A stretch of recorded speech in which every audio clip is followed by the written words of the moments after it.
Hello guys, I am Reshu Rani. आज मैं आपको गुरु गोविंद सिंह जी के बारे में बताऊंगी। स्टार्ट करते हैं। सिखों के 10वें गुरु गोविंद सिंह का जन्म उस समय हुआ जब भारत में मुगलों का शासन था। मुगल शासकों की कार्यनीति एवं समाज के प्रति अपनाए गए व्यवहार से जनता में असंतोष बढ़ रहा था। गुरु तेग बहादुर के पुत्र तथा उत्तराधिकारी गुरु गोविंद सिंह ने सिख आंदोलन को नई दिशा दी।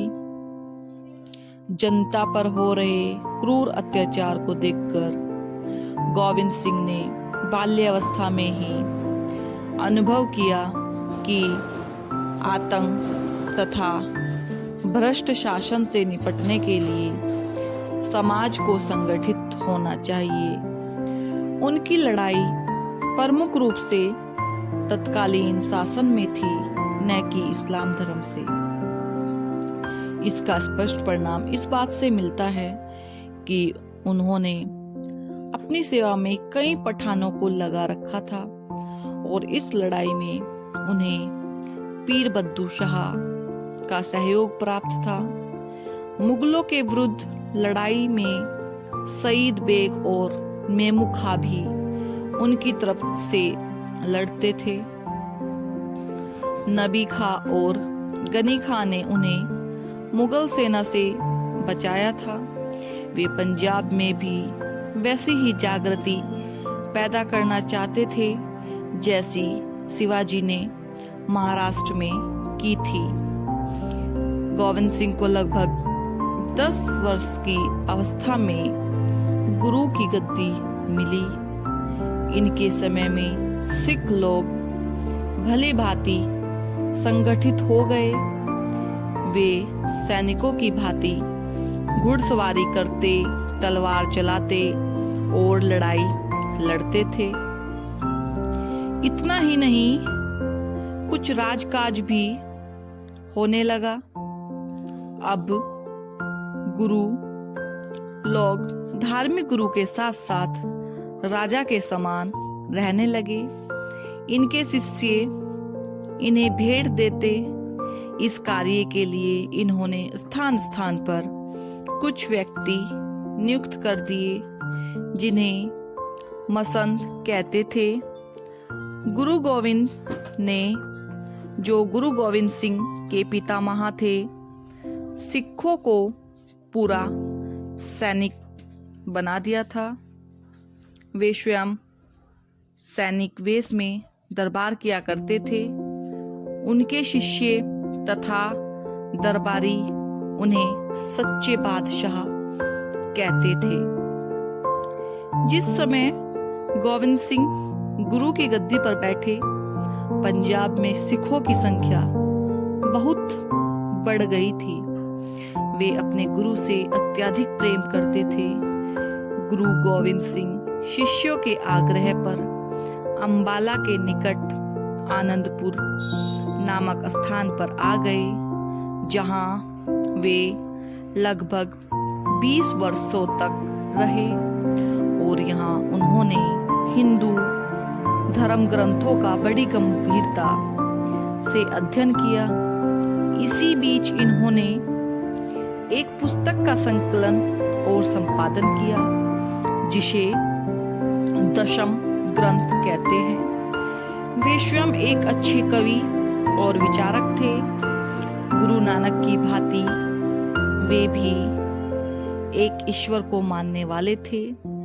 अन्य धर्मावलंबियों को भी ये सम्मान देते थे और किसी अन्य धर्म का इन्होंने कभी विरोध नहीं किया।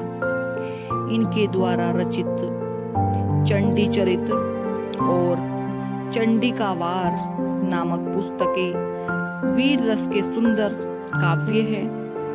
इन पुस्तकों के माध्यम से इन्होंने अपने शिष्यों में अदम्य साहस और वीरता का संचार किया। ये अच्छे आशु कवि भी थे। उपदेश देते देते वे कविता कहने लगते थे।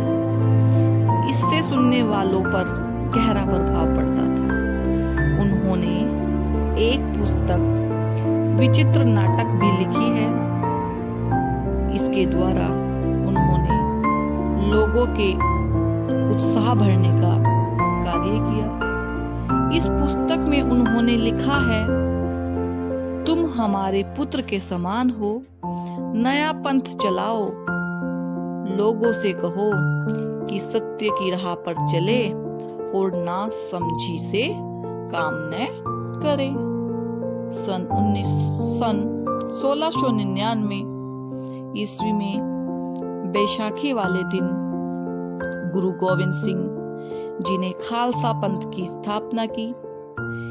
इस दिन आनंदपुर साहिब में लोग एकत्र हुए।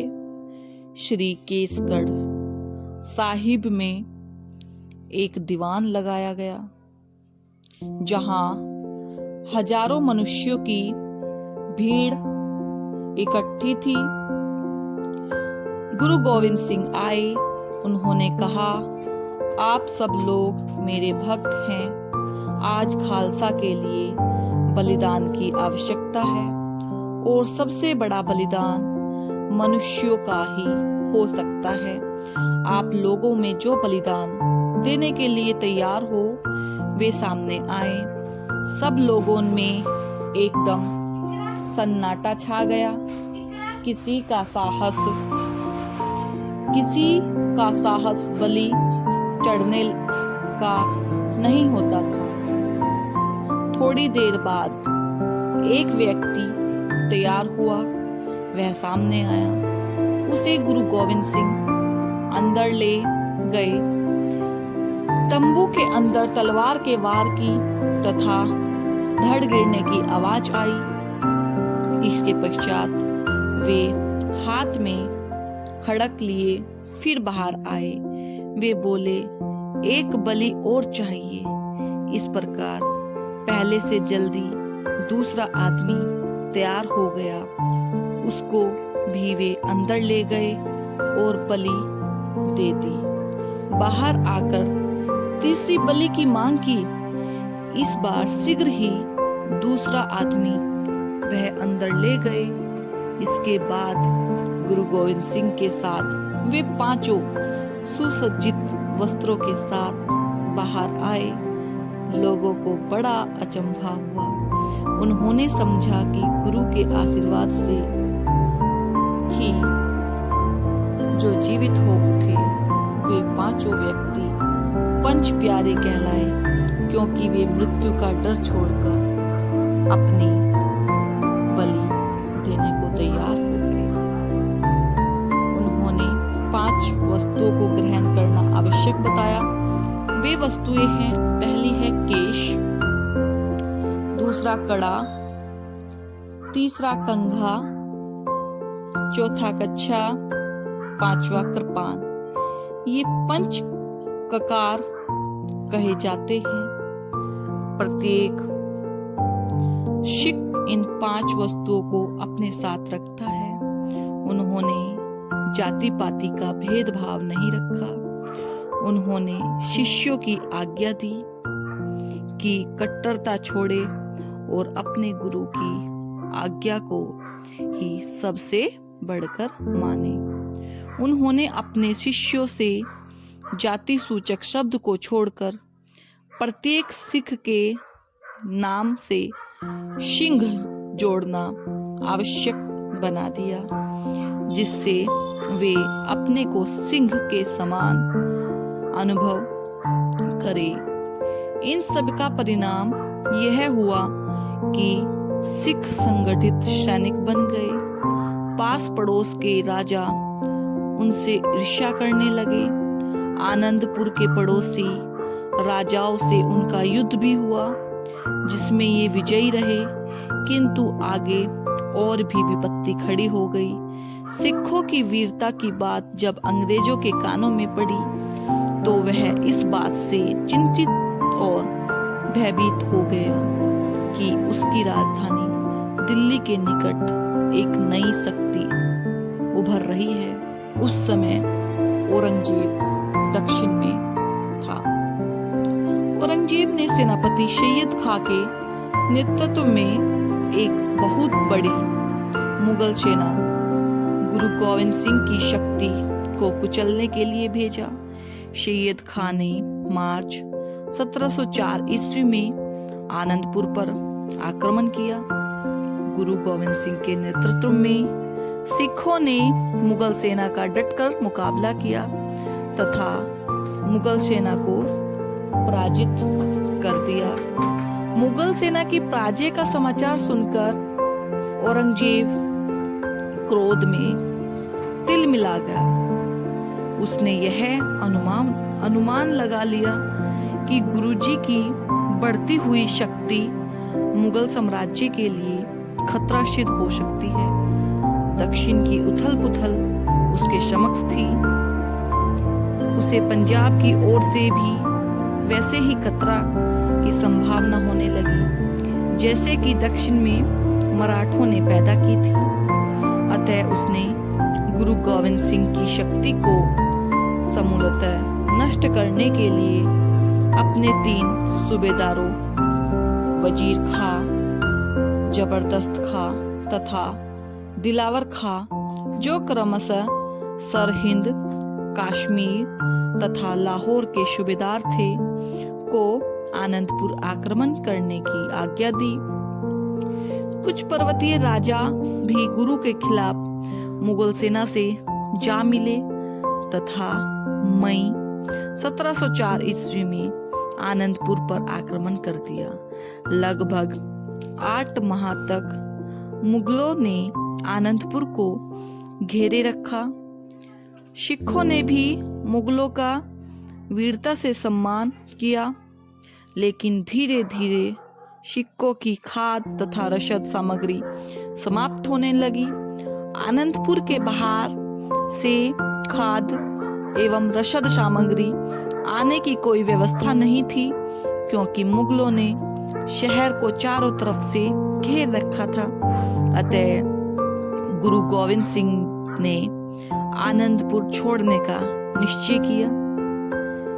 20 और 21 दिसंबर 1704 ईस्वी की रात में गुरुजी, माता गुजरी देवी, 2 पत्नियां सुंदरी तथा साहब कौर, 4 पुत्रों साहिबजादा अजीत सिंह, साहिबजादा जुझार सिंह, साहिबजादा जोरावर सिंह, साहिबजादा फतेह सिंह तथा श्रद्धालु सिख सैनिकों के साथ आनंदपुर की गढ़ी छोड़कर निकल गए। गुरुजी ने अपने काफिलों के साथ सरसा नदी के उस पार चमकौर जाना चाहते थे। गुरुजी का काफिला जैसे ही सरसा नदी के किनारे पहुंचा, मुगलों ने गुरुजी के काफिले पर भीषण आक्रमण कर दिया। गुरुजी के काफिले के बहादुर सिख सैनिकों ने मुगल सेना का प्रबल प्रतिरोध किया। यद्यपि सिख थोड़े थे तथा शत्रु की शक्ति अधिक थी, तथापि बहादुर सिख सैनिकों ने शत्रु सेना का बढ़ना रोक दिया। इसी बीच गुरुजी अपने परिवार के साथ नदी पार करने का प्रयास किया। नदी पार करते समय गुरुजी का परिवार बिखर गया। गुरुजी की माता गुजरी देवी तथा उनके 2 छोटे पुत्र जोरावर सिंह तथा फतेह सिंह एवं दोनों पत्नियां सुंदरी और साहब कौर गुरुजी की आंखों से ओझल हो गई। गुरुजी अपने 2 बड़े पुत्रों अजीत सिंह तथा जुझार सिंह तथा लगभग 150 सिख सैनिकों के साथ नदी को पार कर चमकौर पहुंच गए। यह चमकौर वर्तमान समय में पंजाब के रूपनगर जिले में स्थित है। चमकौर को गढ़ी में पहुंचकर गुरुजी सभी सिख सैनिकों को मुगल सेना से मुकाबला करने के लिए अलग अलग मोर्चों पर नियुक्त कर दिया।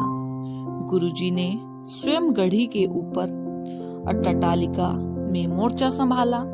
इधर वजीर खां के नेतृत्व में मुगल सेना गुरु गोविंद का पीछा करते हुए चमकौर पहुंच गई। 22 दिसंबर 1704 ईस्वी को चमकौर का ऐतिहासिक युद्ध प्रारंभ हुआ। इस युद्ध में गुरु गोविंद सिंह जी के नेतृत्व में मुट्ठी भर सिख सैनिकों का सामना लाखों मुगल शासकों से हुआ था। वजीर खां किसी भी सूरत में गुरु गोविंद सिंह जी को पकड़ना चाहता था, क्योंकि औरंगजेब की लाख कोशिशों के बावजूद गुरु गोविंद सिंह मुगलों की अधीनता स्वीकार नहीं कर रहे थे। गुरु गोविंद सिंह ने इस युद्ध का वर्णन जफरनामा में करते हुए लिखा है, चिड़ियों से मैं बाज लड़ाऊं, गीदड़ों को मैं शेर बनाऊं, 1.25 लाख से एक लड़ाऊं, तभी गोविंद सिंह नाम कहाऊं। वजीर खां के नेतृत्व में मुगल सेना ने चारों ओर से गढ़ी को घेर लिया। गढ़ी के भीतर से तीरों और गोलियों की बौछार हुई। अनेक मुगल सैनिक मारे गए। गुरुजी ने 5-5 सैनिकों का जत्था बनाकर गढ़ी के बाहर मुगल सेना का सामना करने की रणनीति बनाई। 5-5 सिखों का जत्था गढ़ी के बाहर जाकर मुगल सेना का वीरता से सामना करता और अंततः शहीद हो जाता। दोपहर तक सिख सैनिकों का 5 जत्था शहीद हो गया। स्थिति क्षण प्रतिक्षण गंभीर होती जा रही थी।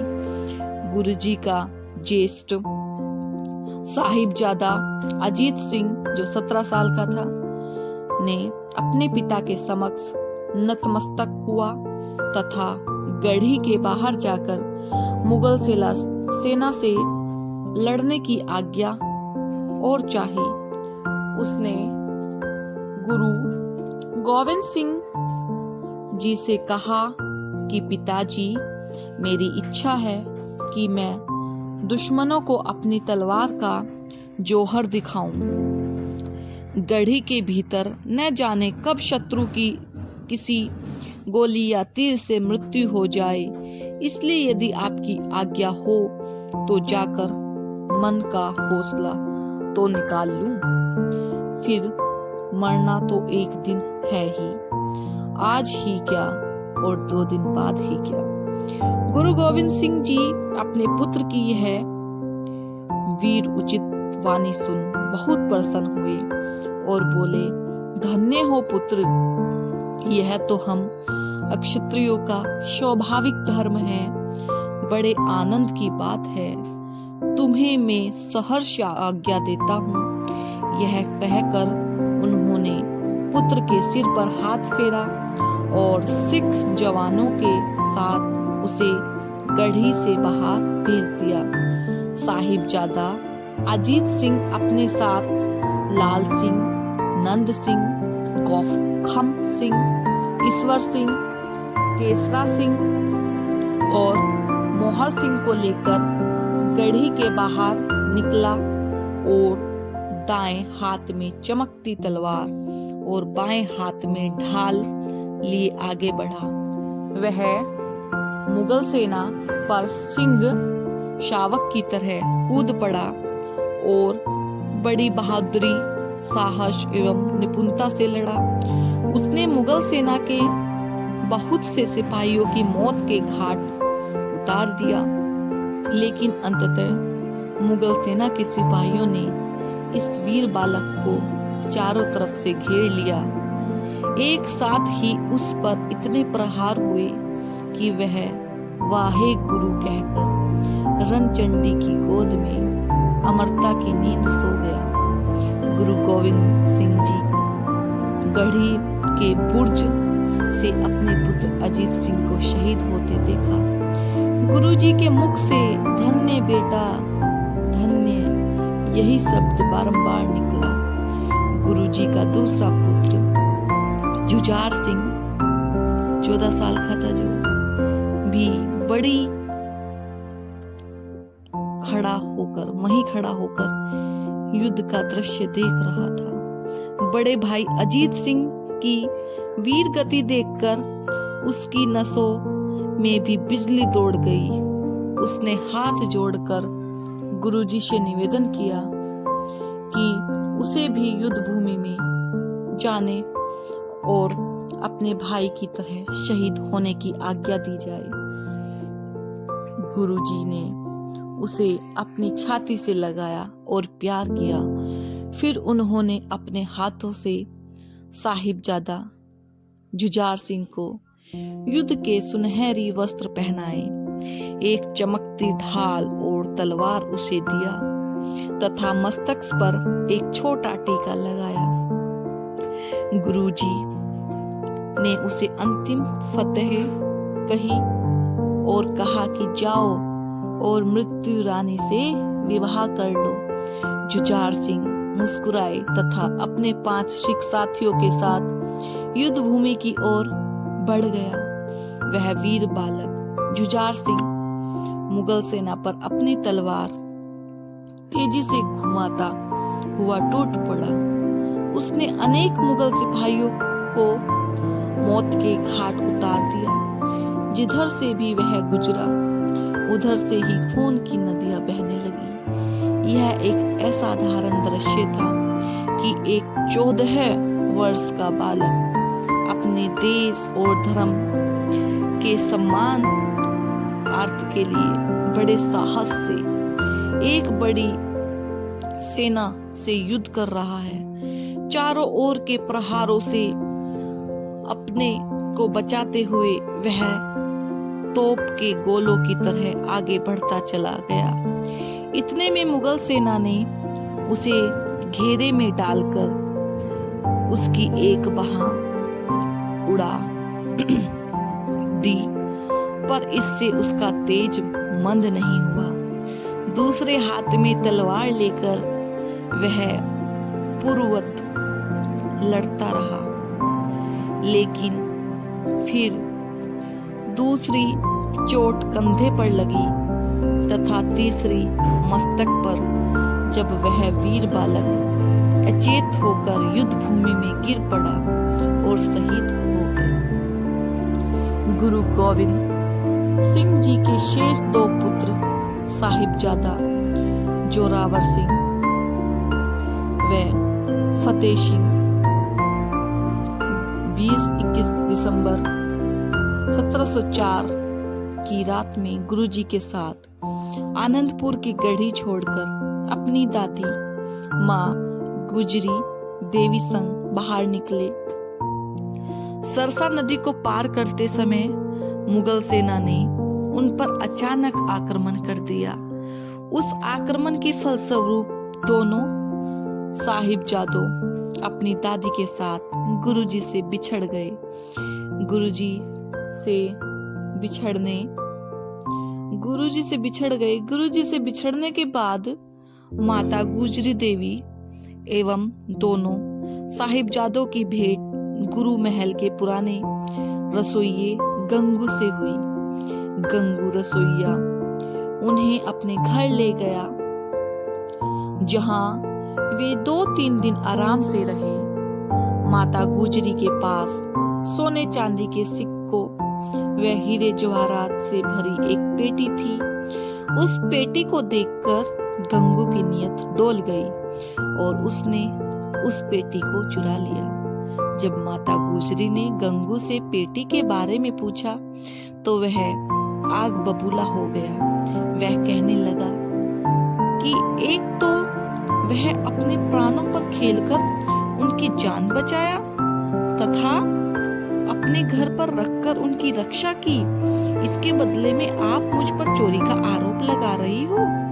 माता गुजरी परिस्थिति की गंभीरता को देखते हुए चुप रही, लेकिन गंगू के सिर पर शैतान सवार था। उसने इस भेद के खुल जाने पर गुरुजी के दंड भय से बचने के लिए सूबा सरहिंद का कृपा पात्र बन जाना उचित समझा। वह फौरन कोतवाली गया। वहां जाकर नगर कोतवाल को खबर दी, गुरु गोविंद सिंह का परिवार भागकर मेरे यहाँ छिपा हुआ है। गुरु साहब की माता और उनके 2 बच्चे मेरे यहाँ ही हैं। आप जो मुनासिब समझे कीजिए। मैं बादशाही रैयत होकर नमक हरामी नहीं कर सकता, इसलिए मैंने मौका देखकर खबर कर दी। यह खबर पाकर कोतवाल अपने अनुचरों के साथ गंगू के घर आ गए। माता गुजरी तथा साहिबजादा जोरावर सिंह एवं साहिबजादा फतेह सिंह को गिरफ्तार कर सूबा सरहिंद के पास भेज दिया। सूबा सरहिंद वजीर खां के पास जब ये लोग पहुंचे तो उसने इन लोगों को एक किले के बुर्ज में टिकाया। माता गुजरी और दोनों बच्चों को रात भर ठंड से रहना पड़ा। इधर सरहिंद का सूबेदार वजीर खां ने अपने दीवान, मुशाहिब, काजी इत्यादि को इकट्ठा कर सलाह करने लगा कि इन तीनों के साथ क्या किया जाए। वजीर खां के मातहतों ने यह सलाह उसे दिया कि इन लोगों से इस्लाम कबूल करने को कहा जाए। यदि वे नहीं माने तो उनका कत्ल करवा दिया जाए। यही सलाह तय करके अगले दिन प्रातः ही दोनों साहिबजादों को सूबेदार वजीर खां के सामने पेश किया गया। सूबा सरहिंद के पास दरबार में पहुंचने पर दोनों साहिबजादों ने ऊंचे स्वर से वाही गुरु जी की खालसा, वाही गुरु जी की फतेह कहा। वजीर खां के मंत्री सुचानंद ने साहिबजादों से कहा कि यदि वे अपनी प्राण बचाना चाहते हैं, नवाब के आगे नतमस्तक हो जाए। साहिबजादों ने स्पष्ट इनकार कर दिया और कहा कि उन्हें केवल मात्र उस अकाल पुरुष तथा माता पिता के समक्ष झुकने का पाठ पढ़ाया गया है, इसलिए वे और किसी के समक्ष नतमस्तक नहीं होंगे। इसके बाद उन्होंने जयकारा लगाया, जो बोले सो निहाल, सत श्री अकाल। वजीर खां ने दोनों साहिबजादों को प्राण दंड की धमकी देते हुए इस्लाम धर्म स्वीकार करने के लिए कहा, लेकिन दोनों साहिबजादों ने इस्लाम धर्म स्वीकार करने के लिए स्पष्टतः इनकार कर दिया। वजीर खां ने उन्हें 2 दिनों तक नाना प्रकार के प्रलोभन दिया, डराया, धमकाया, लेकिन दोनों वीर बालकों ने इस्लाम धर्म को अपनाने से इनकार कर दिया। अंत में क्या हुआ? काजी से सलाह मशवरा कर वजीर खां ने दोनों साहिबजादों को दीवार में जिंदा चिनवाने का आदेश दे दिया। इस उद्देश्य के लिए एक टूटे मकान की एक जर्जर दीवार को गिरा दिया गया। साहिबजादों ने गुरुबानी का उच्चारण किया तथा अकाल पुरुष को स्मरण। जब दीवारें उसकी छाती तक पहुंच गई तो फिर एक बार अपना निश्चय बदलने के लिए कहा गया, परंतु सभी कुछ निष्फल रहा। दोनों साहिबजादे अपने निर्णय पर अटल रहे।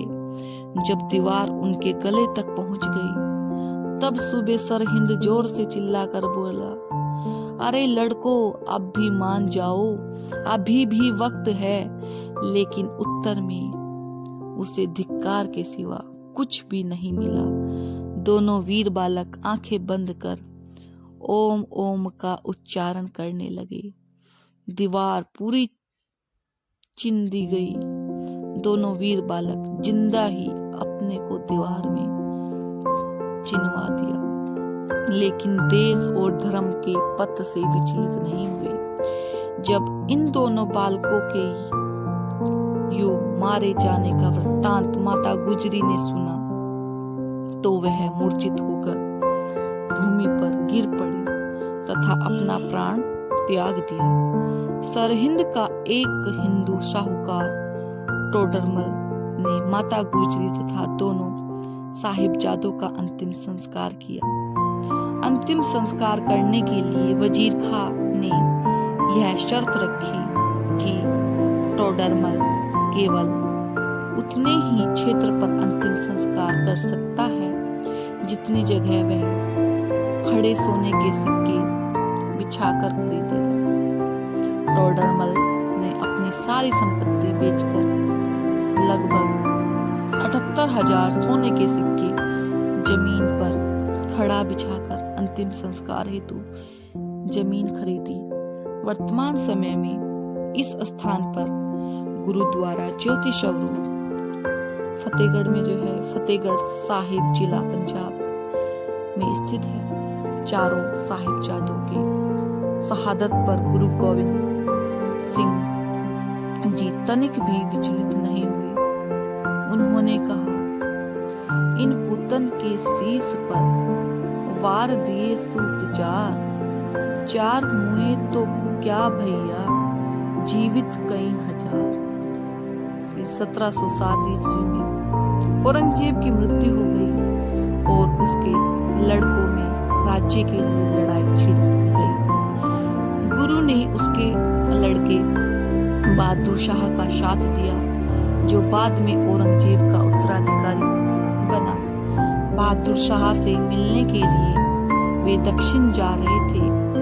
मार्ग में किसी शत्रु द्वारा घायल कर दिए जाने से 42 वर्ष की अवस्था में गुरु गोविंद सिंह जी की मृत्यु हो गई। सिख संप्रदाय की गुरु परंपरा में ये अंतिम गुरु थे।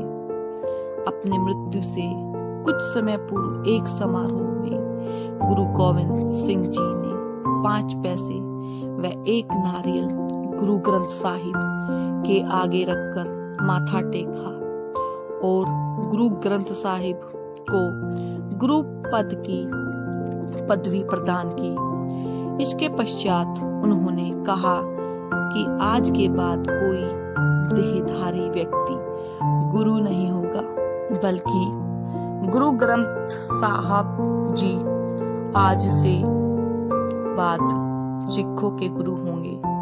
तब सिखन को हुक्म है गुरु मान्यो ग्रंथ उनकी तथा उनके पुत्रों की वीरता और शहादत अप्रतिम तथा अविस्मरणीय है।